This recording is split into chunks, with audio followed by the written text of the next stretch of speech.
like to speak to you today about absorbing bitterness. Absorbing the offense is really what it's called, absorbing the offense. Because I guess I speak about this a lot because I realize that most of our problems in relationships is because somebody says something we don't like, or else somebody is different than the way we think. And that is what causes us so many problems. So Ephesians 4:2 says, with all lowliness and meekness, with long suffering, forbearing one another in love.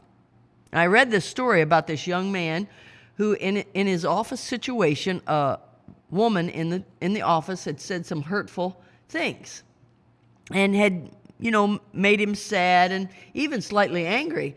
And he was telling his father about it, but he said, after he told his father about it, he somehow, all of us, when we talk about the pettiness of the offense, sometimes it wakes us up and we say, that's really not that big of a deal. But inwardly, we feel like it is. So anyway, he told his father about it. And the father looked at him and said, son, that lady loves you. She loves your children. Let's learn to be okay with people in your life not being perfect. Just be okay with it. Choose not to be hurt. Choose not to be angry, and just keep on loving that person. There really is a choice when we are hurt or offended. And there is such a power and freedom in absorbing the offense. Absorbing. Now, when you think of absorbing, you think of a sponge and how there's a puddle of water laying there, and you lay the sponge and it just soaks it up. I read this article the other day. I'm always trying to read things about how to keep something clean. Anytime something pops up, I will read it just for curiosity's sake. And it said that one of the things you could do when you have a spill in your carpeting is put a piece of dried bread on it, because it'll absorb it up. But anyway, absorbing takes it in.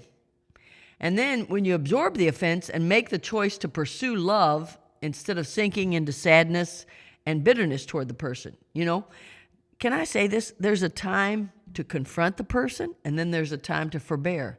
Scripture actually says a lot about both. It takes wisdom to know which course is right. But when sin is not involved and the issue is merely that we've been hurt or offended, a biblical option is quiet, loving forbearance. In this, there is such freedom and great grace. So let's learn how to absorb in the hurts and just let it muddle through and not mean anything. Let it not take a stance in your life. I only have a few people in my life that will really hurt my feelings and offend me.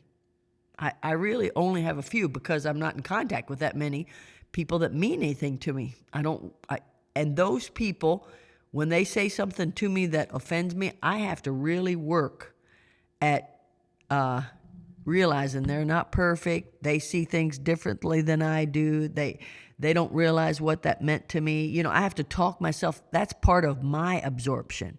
And I'm hoping that through this little talk that you'll gain some ideas on how to absorb the hurts from the people around you and make yourself a better person. Love unconditionally, and what that means acceptance, a lot of acceptance. Remember, ladies, to rejoice in the Lord always, and again I say rejoice.